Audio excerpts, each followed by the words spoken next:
In this video, I'm going to show you a step-by-step guide on exactly how I myself was able to fix Vivint app that it was not working for me. So basically what I had to do is that I had to firstly close the Vivint app, and instead I went into the settings app on my phone right here, as you can see. Now in here I just scrolled down and then I clicked on general. In here I scrolled down once again and I clicked on storage, and then I just waited for all of the apps in here to load, as you can see. When it's done, I swiped up, clicked on search for Vivint in here, as you can see, and click on the Vivint app.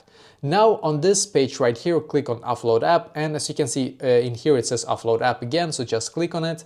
Then click on the reinstall app button. Now you just need to simply wait for the Vivint app. As you can see, it says it's loading now here for me. So it basically means that it's currently being updated to the latest version. So just wait for it to complete the process. When it's done, go back and try once again. And if it still is not working for you, it might be that the app is down for all of us right now and we just have to wait for them to fix it. But if it's an update issue, as it was for me, this was an update issue for me, this will most likely fix it for you.